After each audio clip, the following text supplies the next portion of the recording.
Everyone, कैसे हो आप सब लोग। तो आज हम बात करने वाले हैं कि हम पेपर 1 और 2 दोनों के लिए मैथ की तैयारी कैसे करें।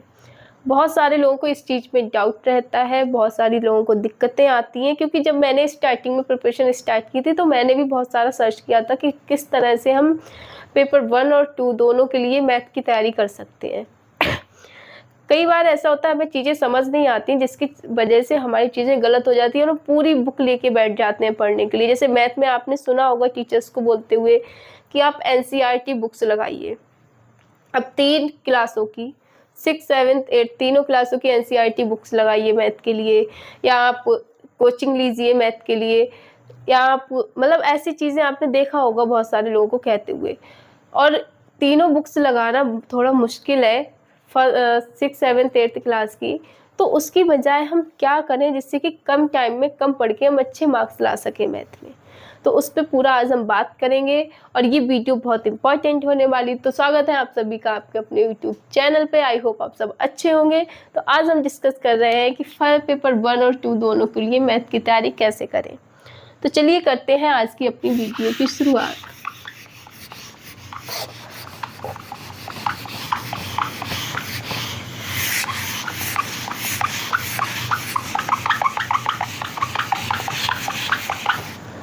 बात करें अगर हम पेपर 1 की, ठीक है, सबसे पहले पेपर 1 की बात करते हैं।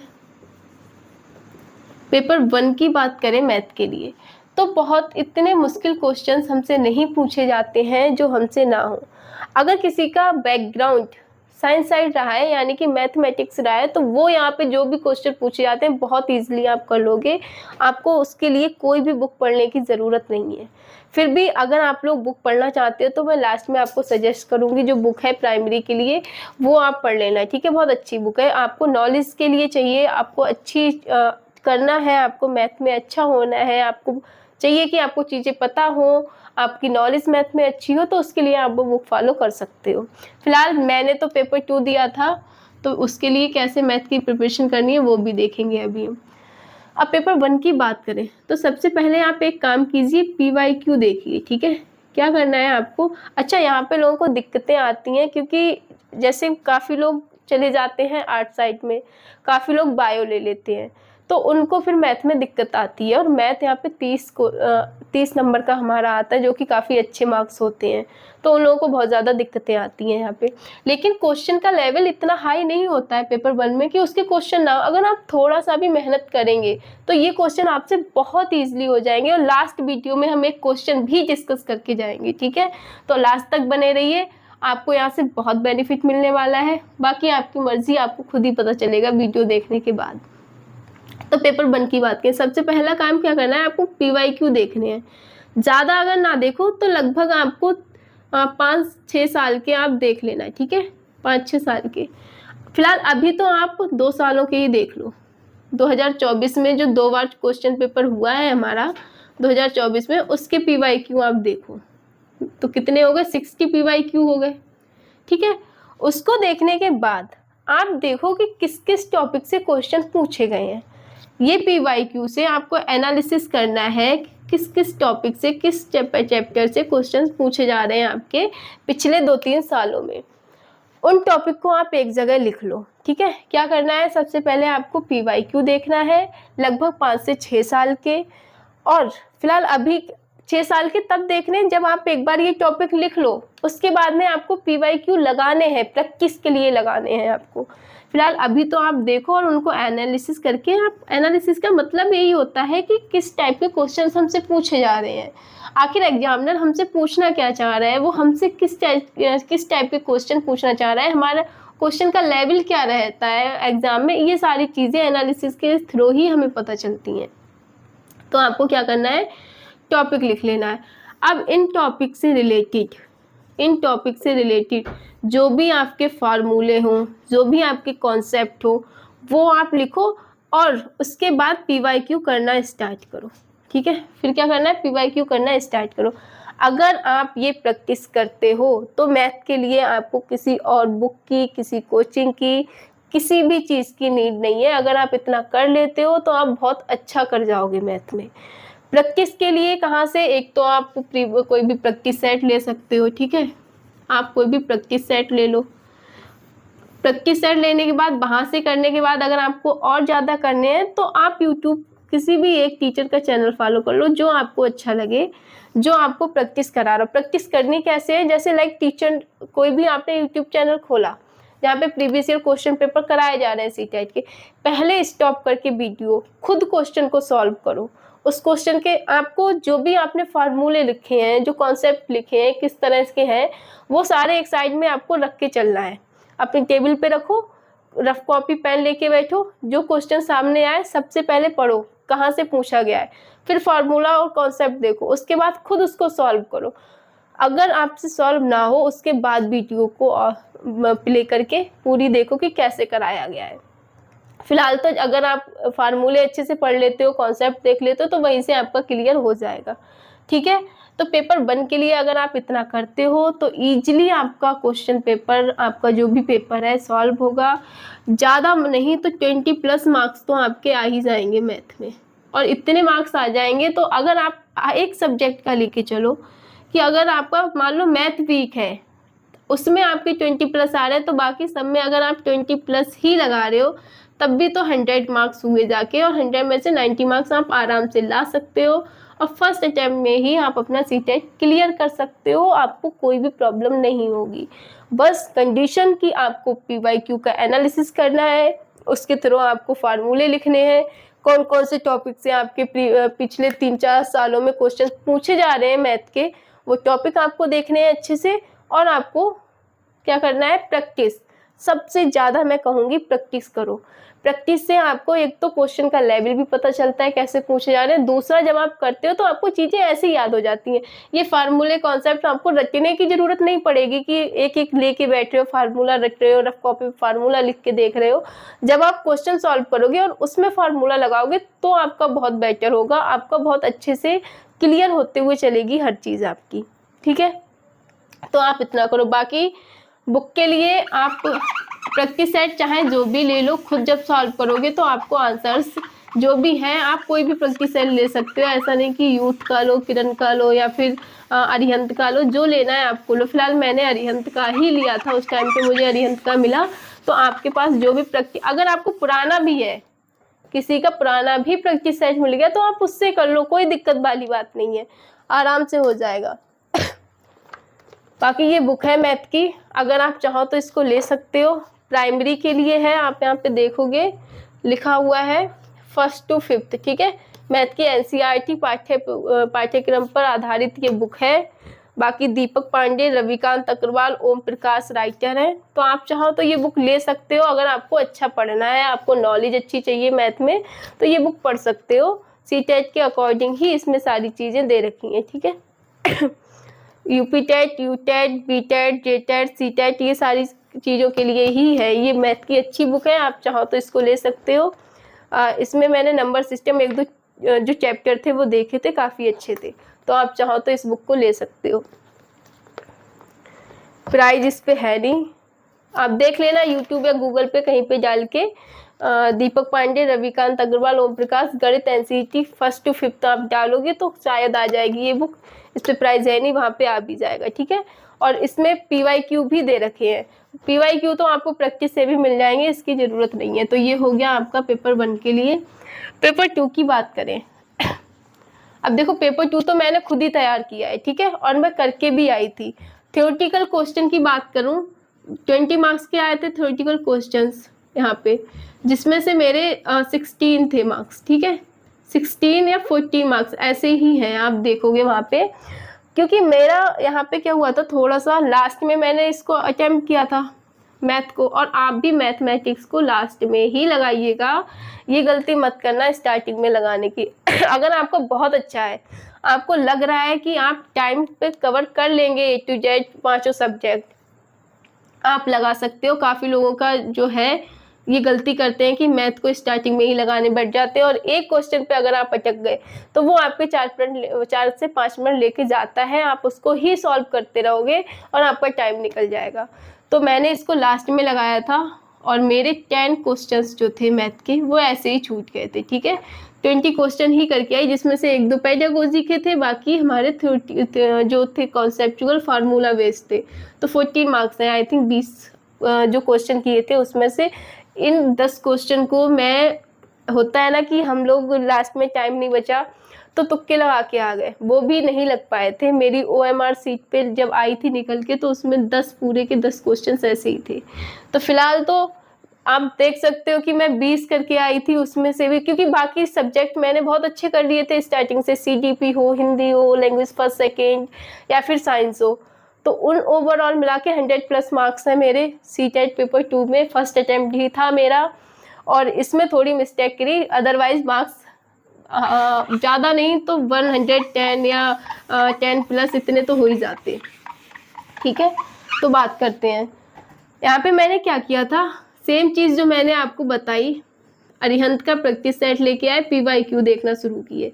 स्टार्टिंग में मैंने भी यूट्यूब पे बहुत सर्च किया कि कैसे तैयारी करें, कहाँ से तैयारी करें। उसके बाद मुझे आया कि नहीं, खुद से ही देखते हैं। तो प्रैक्टिस सेट उठाओ, आप ज़्यादा मत देखो।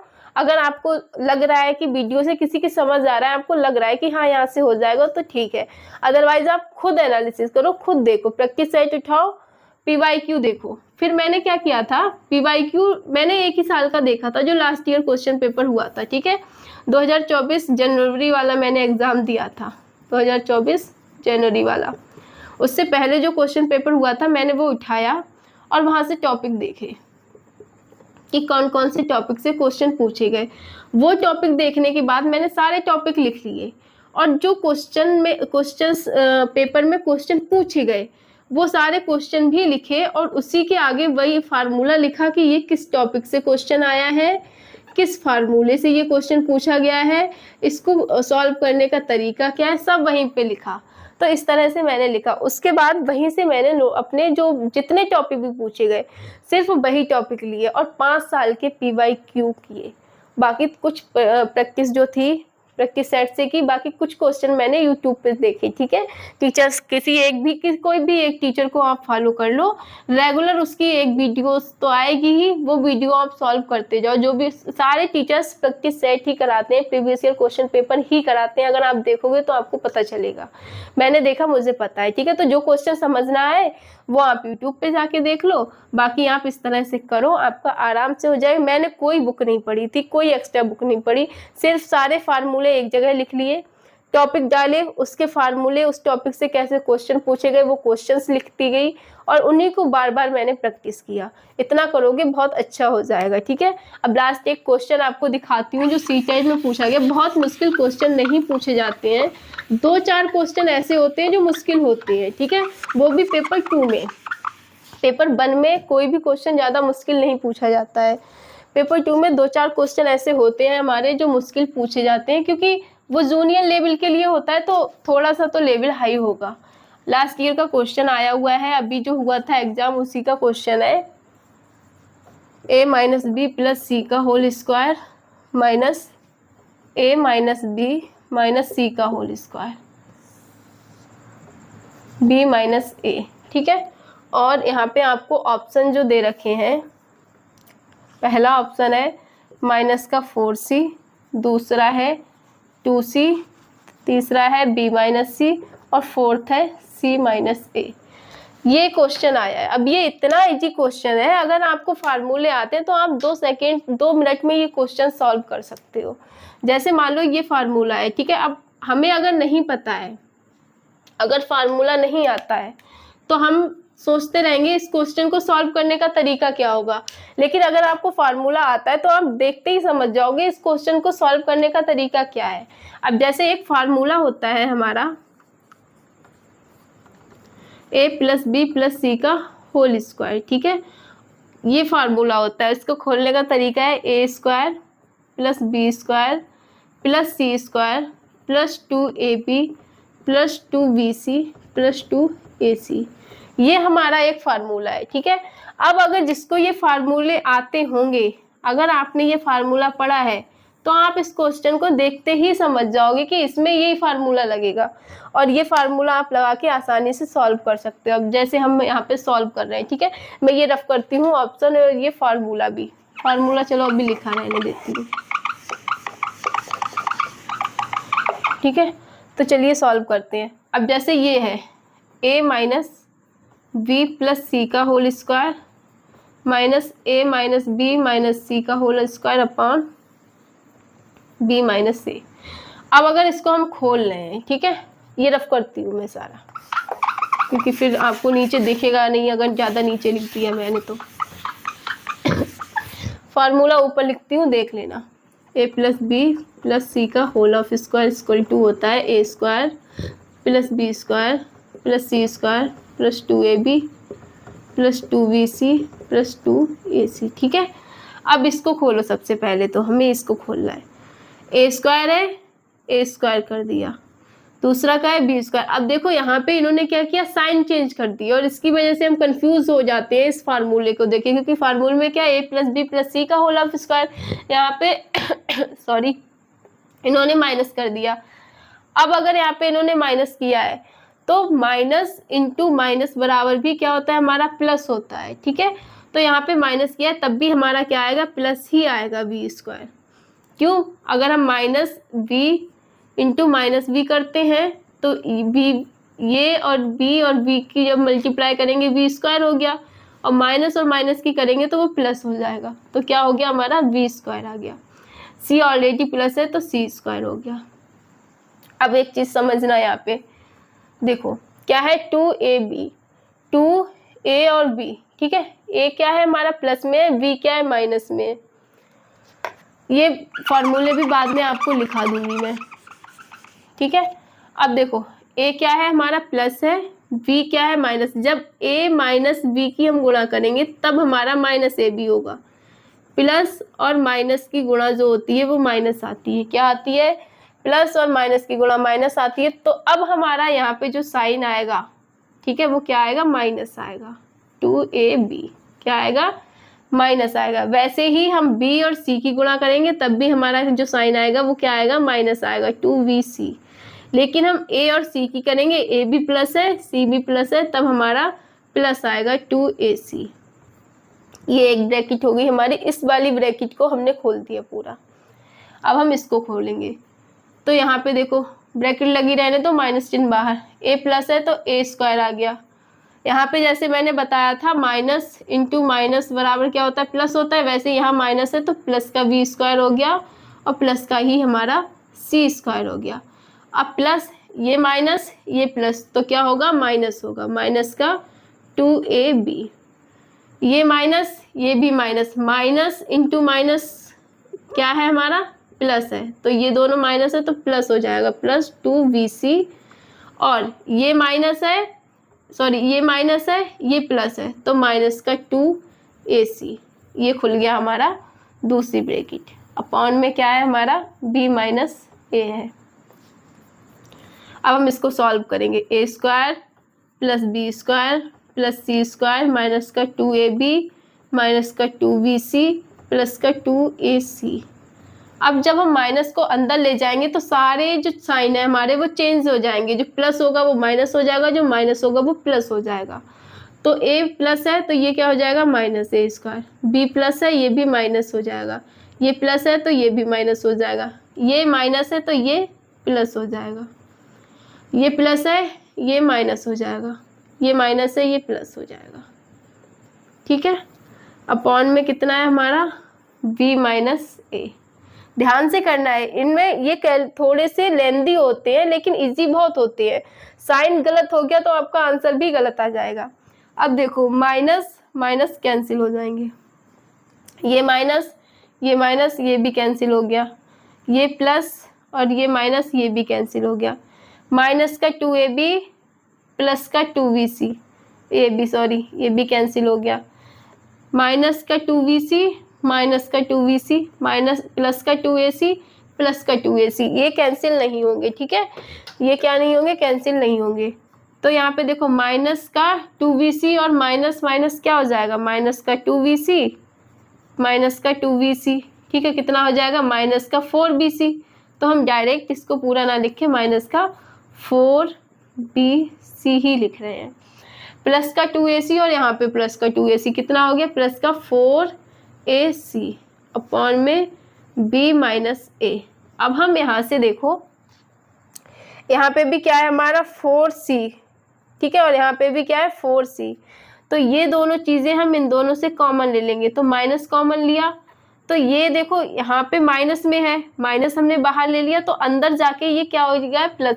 ब्रैकेट के अंदर अगर बाहर माइनस लेते हैं तो ब्रैकेट के अंदर के साइन चेंज हो जाते हैं हमेशा, जो माइनस होता है वो प्लस हो जाता है, प्लस होता है वो माइनस हो जाता है। तो यहाँ से अगर हम 4c कॉमन ले रहे हैं, ठीक है, माइनस कॉमन लिया तो ये प्लस हो गया, बाकी हमने 4c भी निकाल लिया, ठीक है 4c।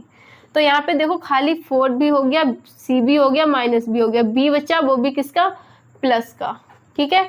यहाँ से हमने क्या है पहले तो माइनस निकाला तो ये प्लस है तो माइनस हो गया, हमने 4 निकाल लिया, c निकाल लिया तो a बचा, ठीक है, अपॉन में क्या है हमारा b माइनस a है।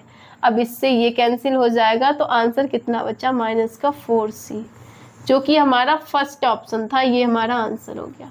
इतने इजी क्वेश्चंस इस टाइप के भी पूछे जाते हैं, ठीक है, मुश्किल आते हैं लेकिन वो 2-4 क्वेश्चंस ही होते हैं जो मुश्किल होते हैं, बाकी फार्मूले बेस्ड और इजी क्वेश्चंस होते हैं। अगर आप कंटिन्यूसली प्रैक्टिस करते हो तो भले ही आपके पास मैथ ना हो, आप आराम से कर लोगे, ठीक है। तो आशा करती हूँ आपको वीडियो पसंद आई होगी, क्वेश्चन समझ आया होगा, किस तरह से हम पढ़ाई करेंगे वो भी समझ आ गया होगा। तो ऑल द बेस्ट, मिलते हैं नेक्स्ट वीडियो में। अच्छे से प्रिपरेशन कीजिए, जल्दी से टेट का नोटिफिकेशन भी आएगा हमारा और हम लोग अच्छे से पढ़ाई करेंगे। तो अगेन ऑल द बेस्ट, मिलते हैं नेक्स्ट वीडियो में।